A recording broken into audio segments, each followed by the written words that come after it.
Uno de los modelos de movimiento estudiado por Galileo fue el movimiento uniformemente acelerado.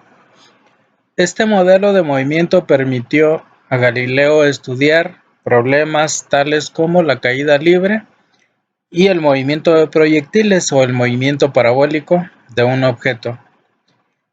Galileo dice haber basado su modelo en el movimiento que tiene un cuerpo cuando se desliza en un plano inclinado, el cual, según él dice, permitió estudiar el movimiento de objetos en caída libre, solo que como era muy rápido el movimiento de objetos en caída libre, él lo hizo más lento a través del uso de planos inclinados.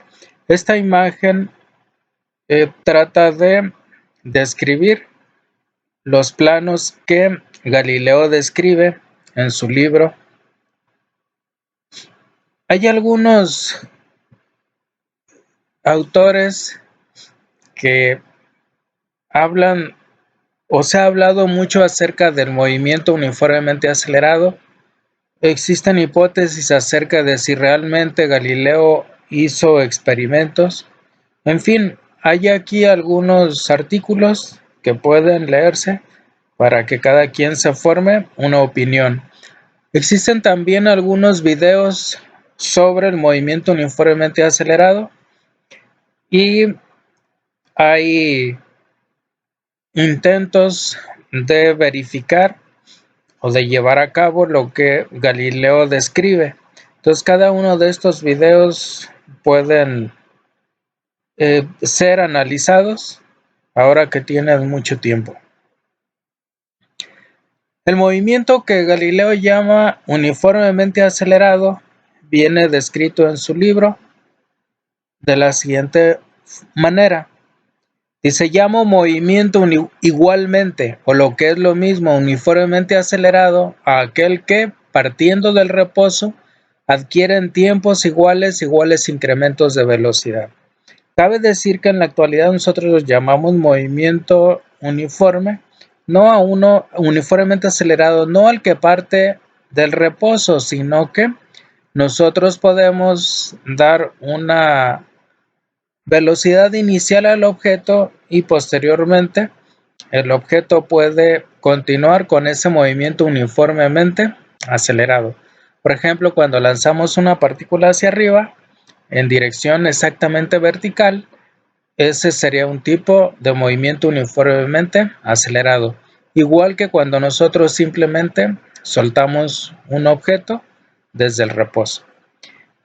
Bien, entonces lo característico, nos dice Galileo, de un movimiento uniformemente acelerado es que tenga, dice, iguales incrementos de velocidad en iguales incrementos de tiempo, o en tiempos iguales tenga iguales incrementos de velocidad.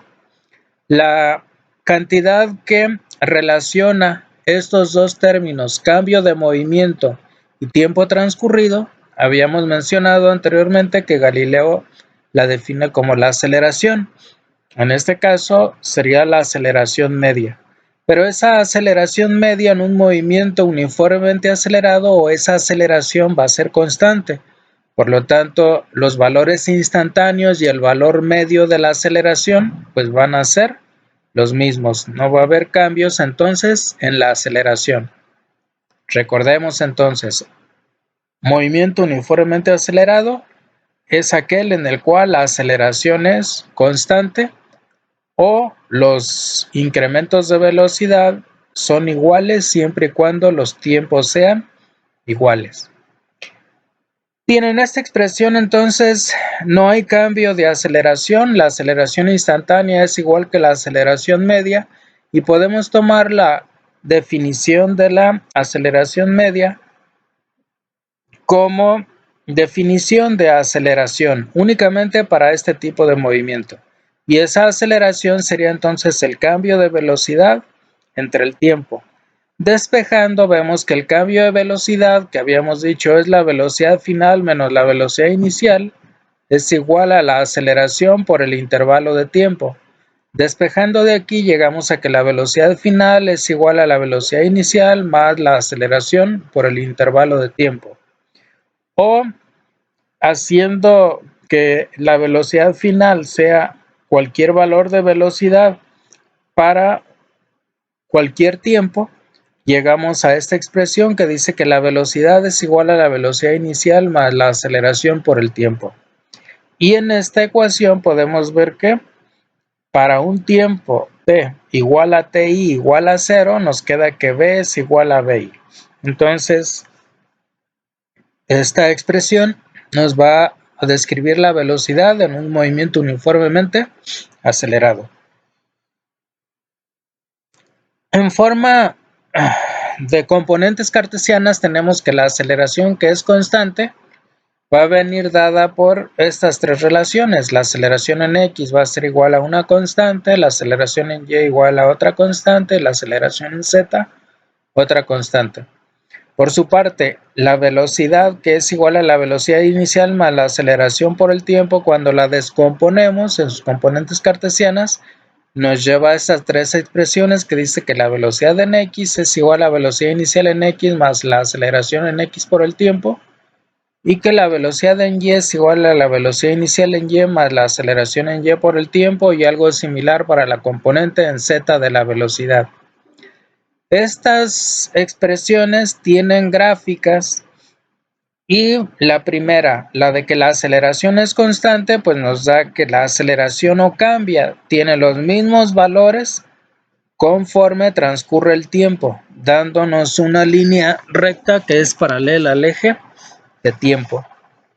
Por su parte, las componentes de velocidad nos van a dar líneas inclinadas, y en estas líneas nosotros vamos a tener que la pendiente de estas rectas va a ser la aceleración o va a ser la componente de aceleración, en tanto que el punto de cruce con el eje vertical va a ser el valor inicial de la velocidad. Bien, en este tipo de movimiento habíamos nosotros mencionado anteriormente que el área comprendida entre una función, que en este caso va a ser la aceleración, y el eje de tiempo y dos líneas que corresponden a dos valores determinados de tiempo nos generan un área. Esa área, si nosotros observamos, pues tiene como base delta t y como altura la aceleración, dándonos como resultado lo que cambia la velocidad en x. Entonces el cambio de la velocidad en x va a ser igual a la aceleración en x por el tiempo. Algo semejante tendremos para y. El cambio de la velocidad en y va a ser la aceleración en y por el tiempo. Esta expresión o este concepto también es el concepto de integral, el concepto geométrico. Por lo tanto, vamos a tener que, si integramos la aceleración por el tiempo, vamos a obtener la velocidad. Entonces, tendremos que un cambio de velocidad va a ser igual a la integral de la aceleración por el tiempo. Aquí podemos observar que la aceleración, pues como es una cantidad vectorial, va a tener sus componentes en x e en y. Ambas van a ser integradas entonces con respecto al tiempo, y ahí finalmente tendremos que el cambio de velocidad o la velocidad final menos la velocidad inicial es precisamente la aceleración en x por tiempo final menos tiempo inicial en y, más la aceleración en y por el tiempo final menos tiempo inicial en j. Recuerden que en este movimiento la aceleración en x y la aceleración en y son constantes, por eso cuando las integramos aquí nos quedan simplemente constantes. O cuando las integramos más bien aquí. Bien, habíamos dicho que la pendiente de las componentes de velocidad nos van a dar las componentes de la aceleración. Entonces, para nosotros poder obtener el desplazamiento que tiene un objeto, habíamos mencionado nosotros que era igual al área que se encontraba debajo de la línea que nos representaba la velocidad. Entonces, en este caso podemos observar que en lugar de que tengamos un rectángulo, tenemos, bueno, la mitad de un rectángulo, que es un triángulo rectángulo, y un pequeño rectángulo. Este conjunto pues se llama un trapecio o trapezoide, y entonces para encontrar el área de ese trapezoide pues va a ser el área del rectángulo, que sabemos que es la base por la altura. En este caso la base es delta t, la altura del rectángulo es la velocidad inicial en x, sería esa cantidad, y el área del triángulo pues es la base, que es delta t, por la altura, que es el cambio de velocidad en x, y como se trata de un triángulo pues es base por altura sobre 2. Bien, entonces esto lo podemos nosotros manejar aquí algebraicamente, ahí pueden observarlo, y al final de cuentas nos da que el desplazamiento en x, que sería x menos xy, va a ser igual a la velocidad inicial en x por el tiempo, más la aceleración en x por el tiempo al cuadrado sobre 2. Esto se obtiene al considerar el cambio de velocidad, que es la altura del triángulo, y recordar cómo se relacionan el cambio de velocidad con la aceleración. Bien, entonces para la posición que tiene un cuerpo en un movimiento uniformemente acelerado, tendremos estas expresiones y podemos observar que cada una de ellas corresponde a una cuadrática, que gráficamente recordemos que se trata de una parábola. Entonces, de este primer término corresponde a una línea recta y este corresponde a una parábola sola. Entonces tendremos que se trata finalmente de la suma de una recta y una parábola que pasaría por el origen. Esto lo habíamos visto ya anteriormente en un programa, auxiliándonos de uno de las simulaciones PET. Estas tres ecuaciones, cuando las juntamos, nos dan como resultado una ecuación vectorial que nos dice que la posición es igual a la posición inicial más la velocidad inicial por el tiempo más la aceleración por el tiempo al cuadrado sobre 2. Cada una de estas expresiones entonces es una parábola, y aquí tenemos, por ejemplo, representada una de ellas. Cómo cambia x con el tiempo en un movimiento uniformemente acelerado. Nos da una parábola que, bueno, va a cruzar al eje X en el punto que es precisamente la posición inicial a lo largo de esa dirección. Por otro lado, habíamos nosotros considerado también que la pendiente que tenía la gráfica de posición contra tiempo era la componente de velocidad. Y bueno, si consideramos nuevamente ese concepto, vamos a ver que en este caso, por ejemplo, la pendiente en cada punto de esa parábola va aumentando, lo cual significa que la componente de velocidad en x va aumentando, o sea que la velocidad en x cada vez es mayor. Entonces podemos recurrir a este concepto para poder encontrar nosotros la velocidad instantánea a partir de la gráfica de la posición. Por otro lado, bueno, aquí pueden observar unas relaciones que hay entre las componentes de la posición, la velocidad, la aceleración, y estas expresiones vamos a ver que también ocurren en el sentido inverso, y vamos a verlas en un resumen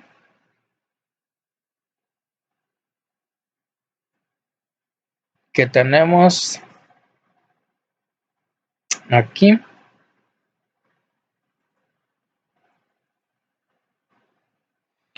Y bueno, recuerden este diagrama que puede servirnos a nosotros como formulario.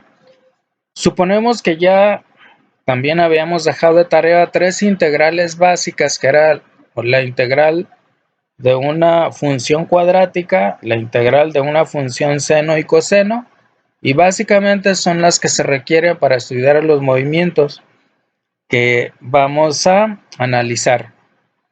Bien, entonces lo básico es, recuerden, tener nosotros nuestro vector de posición de un objeto. Este lo obtenemos o lo vamos a ver utilizando el programa. Si yo tengo la posición R, que debe ser una función vectorial, muchos cuando están resolviendo los movimientos o cuando analizan el movimiento no obtienen una función vectorial, obtienen un vector. Ese vector que no depende del tiempo, pues no nos da el movimiento del objeto, debe ser una función vectorial. Esa función vectorial, cuando la derivamos con respecto al tiempo, nos va a dar la velocidad. Si la volvemos a derivar con respecto al tiempo, nos da la aceleración. Y bueno, estos procesos pueden ser realizados de manera inversa. Si integro la aceleración, voy a obtener la velocidad, y si integro la velocidad, voy a obtener la posición. Entonces, cuando esta integral es definida, o sea, cuando ocurre entre dos valores de tiempo, nos da el desplazamiento, porque aquí nos daría un cambio de posición. Cuando integro la aceleración en un intervalo temporal, me va a dar el cambio de velocidad. Ahora, cuando ya tenemos nosotros la aceleración, podemos obtener la fuerza que actúa sobre un objeto, siempre y cuando yo conozca su masa, ya que la fuerza, cuando la masa es constante, es igual a la masa por la aceleración. La aceleración puede ser en general una función del tiempo, entonces esta fuerza puede ser que no sea constante, puede que sea una función del tiempo. Para el movimiento uniformemente acelerado, vamos a ver que la fuerza sí es una constante porque la aceleración es constante, entonces si la masa tampoco cambia, pues aquí voy a tener una constante. La fuerza va a ser igual a una constante por una constante, nos va a dar una constante, solo que va a ser un vector. Cuando tengo la fuerza, puedo obtener el trabajo, ya que F.dr es el trabajo, y también puedo obtener el impulso. La integral del impulso con respecto al tiempo nos da el impulso. El trabajo, a su vez, nos permite, puesto que es F.dr, obtener ya sea la energía potencial u obtener la energía cinética, definiendo entonces cómo es que ese trabajo va a ser realizado. Cuando se cambia la velocidad, se obtiene la energía cinética. Cuando se realiza a través de una fuerza o en contra de una fuerza sin que cambie la velocidad del objeto, entonces hablamos de energía potencial. Bien, estas energía potencial y energía cinética, para determinadas fuerzas o cuando se realiza contra determinadas fuerzas, se llega al principio de conservación de la energía mecánica. La cantidad de movimiento, por otro lado, se obtiene a partir de la velocidad. Esta se define como la masa por la velocidad. Entonces, esta cantidad de movimiento o momento lineal se define como masa por velocidad. Es un vector. La fuerza, según la segunda ley de Newton, puede ser obtenida a partir de la cantidad de movimiento. La derivada de la cantidad de movimiento con respecto al tiempo nos da la fuerza. Esta cantidad de movimiento se encuentra relacionada con el impulso de esta forma a través de algo que se conoce como el principio del impulso y la cantidad de movimiento. Nos dicen que el impulso es igual al cambio en la cantidad de movimiento, es decir, una fuerza actuando durante un cierto tiempo nos va a producir un cambio en la cantidad de movimiento de un objeto. A su vez, la velocidad puede ayudarnos a calcular una cantidad que es muy utilizada, que es la rapidez. La magnitud de la velocidad es la rapidez. Esa rapidez puede ser integrada para nosotros poder obtener cuál es la distancia recorrida. Entonces, la distancia recorrida se obtiene a través de la integral de la rapidez. Y por su parte, la trayectoria que sigue un objeto puede ser descrita geométricamente si nosotros conocemos quién es la componente del vector en un plano, por ejemplo, quién es su componente en X, quién es su componente en Y. Eso nos permite obtener entonces la trayectoria de un objeto. Entonces, esto es básico, debe recordarse en el análisis de cada objeto, en el análisis de cada caso de movimiento.